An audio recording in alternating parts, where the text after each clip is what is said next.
On sait tous qu'épargner est essentiel si l'on veut ensuite investir et faire fructifier son argent. Pourtant, beaucoup continuent de commettre des erreurs qui les empêchent de mettre de côté de manière efficace. Dans cette vidéo, on va voir ensemble les 5 erreurs les plus courantes et surtout comment les éviter afin de pouvoir épargner de manière intelligente et régulière. C'est parti.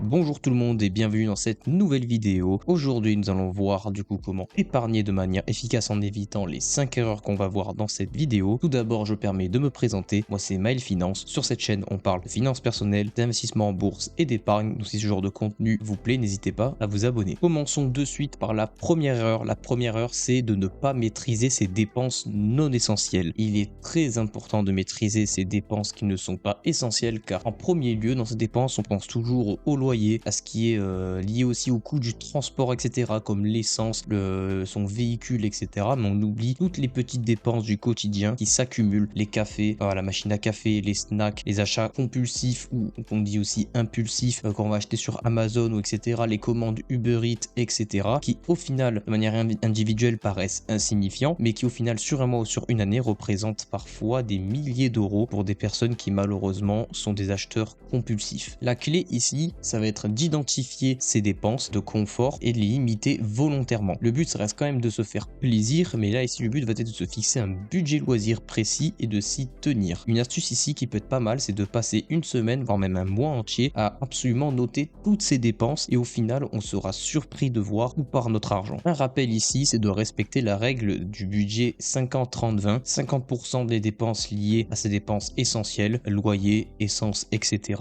30% du coup ici dédié à ses loisirs, les dépenses qu'on peut dire non essentielles, des restaurants, des livres, des commandes Uber Eats, des snacks, des cafés, etc. Le cinéma par exemple, et 20% d'épargne. Très important de toujours revenir un peu aux bases des choses, il faut avoir un budget et s'y tenir. Deuxième erreur que font pas mal de personnes, c'est de ne pas suivre ses finances et notamment ses dépenses. Tout simplement, si on ne sait pas où va son argent, on navigue un peu à l'aveugle. Beaucoup pensent qu'ils savent à peu près ce qu'ils dépensent, mais en réalité, ces personnes-là sous-estiment largement leurs dépenses, notamment sur les catégories du non essentiel comme on a vu juste avant. La solution ici, ça va être de mettre en place un suivi mensuel, voire même des fois annuel, et de nos jours, il est totalement possible de faire ça de manière très facile avec des applications comme Bankin ou encore des applications plus complexes telles que Finari, etc. Ou alors directement maintenant dans son application bancaire, ou encore vous pouvez faire plus à l'ancienne et de manière plus personnelle qui corresponda du coup à votre profil et à ce que vous avez envie de suivre plus précisément avec un fichier Excel ou un fichier Google Sheets. Il y en a pas mal de templates qui sont disponibles sur internet, je vous laisse chercher pour ça, il y en a pas mal d'ailleurs en accès gratuit qui vous permettent de suivre votre budget. Il est très important d'analyser chaque mois ses dépenses, notamment de vérifier par rapport à la règle des 50-30-20 qu'on a vu ensemble, ses dépenses fixes et ses dépenses du coup variables, et l'objectif c'est de savoir où est-ce qu'on peut réduire ses dépenses sans impacter sa qualité de vie. Par exemple, au final on va voir que on prend 3 cafés au final par jour à la machine à café, est-ce qu'on pourrait pas par exemple réduire à 1? Et si imaginons ces cafés à chaque fois c'est 1 euro, au final on redirait de 2 euros par jour, et au final ça peut commencer à grappiller comme ça, à chaque fois on peut aller chercher de l'argent et se constituer une épargne plus conséquente. Notamment aussi ce qui va être très courant, c'est d'aller chercher dans ses abonnements. Beaucoup de personnes ont beaucoup trop d'abonnements, notamment maintenant avec tous les abonnements de plateformes de séries, enfin de visualisation de films et séries en ligne tels que Disney+, Amazon Prime, Netflix, tout ça. Au final, les gens accumulent les abonnements, ou pour les gens aussi qui aiment beaucoup regarder les matchs de foot, etc. Avec des abonnements de Canal+, Beansport, etc. Et au final, on se retrouve à avoir des fois du 100 euros d'abonnement par mois, alors qu'au final, on pourrait déjà réduire la moitié. Et en grappillant à chaque fois 50 euros là, au final, on se retrouve à aller chercher 100, 200 euros. Et 100, 200 euros investis sur le long terme, ça peut faire beaucoup de différence. La troisième erreur, et selon moi celle-là c'est la pire entre guillemets à faire, c'est attendre la fin du mois pour se payer. C'est une erreur hyper classique, vouloir épargner en fait ce qui reste à la fin du mois. Mais petit spoiler ici, en général il ne reste rien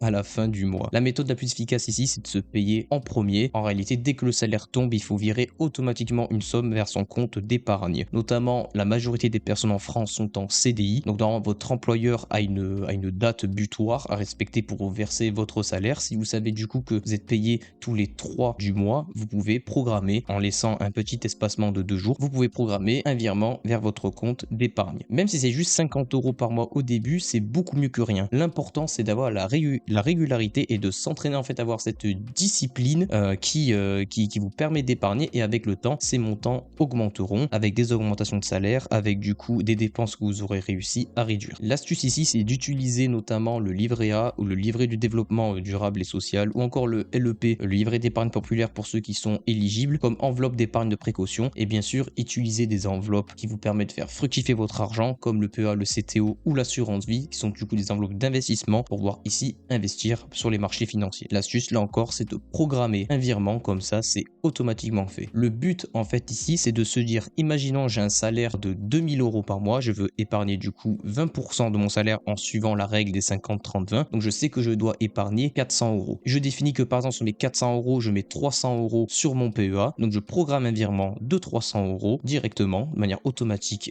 au début de mois, et de même aussi 100 € automatique sur mon livret A. Du coup comme ça j'ai épargné 400 €, et en fait comme ça je me force à vivre avec au final 1600 € alors que mon salaire est de 2000 €. En fait c'est comme si j'omettais totalement, en fait il faut omettre totalement le fait qu'on était à 2000 €, au final on se retrouve à avoir 1600 € et on est directement contraint de vivre avec ces 1600 € au lieu de ces 2000 €. Et c'est comme ça qu'on arrive à avoir une discipline, c'est aussi des fois en se faisant un peu mal entre guillemets et en faisant les choses dès le début, en ayant une anticipation. C'est un petit peu la phrase, si vous voulez, vaut mieux prévenir que guérir. Le but ici ça va être, au lieu d'arriver à la fin du mois et de se dire au final j'ai pas assez d'argent pour épargner, j'ai un peu merdé, etc. Le but c'est dès le début, je prends mes précautions, j'épargne, et au pire des cas je serrerai un peu la ceinture en fin de mois pour dépenser moins. Ça permet d'avoir une grosse discipline. La quatrième erreur, c'est d'augmenter son train de vie dès que les revenus augmentent. C'est l'une des pires erreurs à faire, c'est notamment ce qui fait qu'il y a un piège en fait du niveau de vie où beaucoup de gens, dès qu'ils gagnent plus, ne peuvent pas s'empêcher de dépenser plus, et c'est ce qui fait qu'ils ne s'en sortent jamais. Ce sont des personnes qui au final, on leur donnerait même des fois 2000 € de plus par mois, ce sont des personnes, vous les revoyez, ils vous diront toujours qu'ils ont des problèmes d'argent, parce que ces gens-là, imaginons avec un nouvel emploi, une nouvelle augmentation, quelque chose qui a marché, etc., c'est des gens qui vont tout de suite s'acheter le dernier iPhone, qui vont s'acheter une meilleure voiture, qui vont faire plus de restos, plus de voyages, etc. Mais au final, tout compte fait, le taux d'épargne n'a pas bougé, ils n'investissent pas beaucoup plus. La stratégie ici, c'est que quand les revenus augmentent, il ne faut augmenter en réalité que très peu son niveau de vie pour pouvoir épargner plus et investir plus. Le but ici non plus, ce n'est pas de ne pas augmenter son niveau de vie, le but quand même est de se faire un peu plaisir. Mais par exemple, si imaginons vous avez une augmentation de 200 € de plus par mois, il faut que j'épargne du coup 150 € de plus directement tous les mois, et je garde 50 € pour augmenter mon train de vie. Le but, comme dit, ce n'est pas non plus de se priver, mais c'est de comprendre que des augmentations de salaire ne doivent pas forcément amener à une augmentation du niveau de vie. Par ailleurs, il faut comprendre que, imaginons vous ayez augmenté votre niveau de vie, qui ne dit pas qu'au final on peut très bien perdre son emploi, et au final ce niveau de vie on peut ne jamais le retrouver. Donc il faut faire aussi attention à ce genre de situation qui des fois se retrouve en réalité dans une situation exceptionnelle. Pendant un très court temps on a des revenus énormes, mais en fait c'est que sur une très courte période, et si au final on s'endette, au final on a augmenté trop haut son niveau de vie, au final on se retrouve piégé. En réalité il faut faire attention à ça. La cinquième et dernière erreur, c'est de céder à la pression sociale. Cette erreur c'est la plus dure malheureusement, mais c'est le fait de céder tout simplement à un environnement qui peut parfois être un petit peu toxique et qui nous empêche d'atteindre nos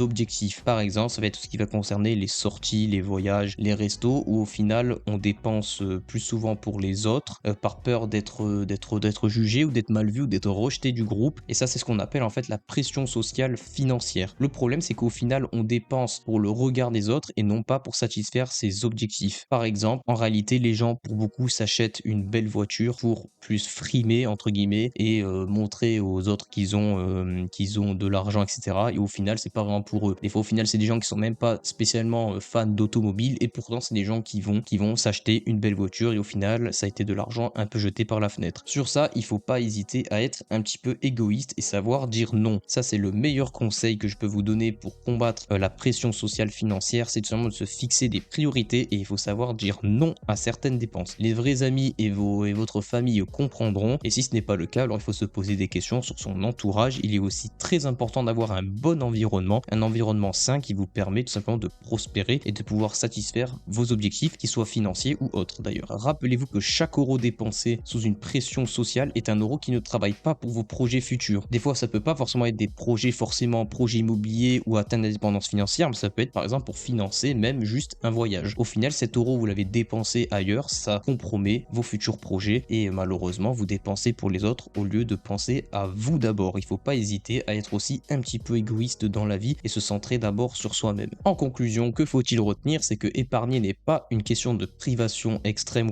ou quoi que ce soit, mais c'est une idée de discipline et de stratégie. Rappelez-vous que du coup, avec les 5 erreurs qu'il ne faut pas faire, on a vu qu'il faut mettre en place les 5 choses suivantes. Maîtriser ses dépenses premièrement, deuxièmement suivre ses finances, troisièmement se payer en premier, c'est la plus importante, rappelez-vous de ça. La quatrième, c'est d'éviter le piège de l'augmentation de son niveau de vie, et la cinquième et dernière chose à mettre en place, c'est se libérer de la pression sociale qui vous amène à dépenser toujours plus et au final sont des dépenses avec lesquelles ce n'est pas en adéquation avec vous. Ces 5 choses-là forment les bases pour faire travailler son argent pour soi-même et non l'inverse, et pour ainsi construire une stabilité financière et même pourquoi pas plus tard atteindre une liberté financière. Je vous remercie d'avoir visionné la vidéo jusqu'au bout. J'avais déjà fait une vidéo complémentaire que je vous invite à regarder où j'avais parlé des 5 règles d'or de l'épargne. Elle s'affiche juste au-dessus. Vous pouvez cliquer pour la visionner. Ceci dit, si la vidéo vous a plu, n'hésitez pas à vous abonner et à lâcher le pouce bleu. Je vous dis à très bientôt pour de prochaines vidéos. Ciao ciao.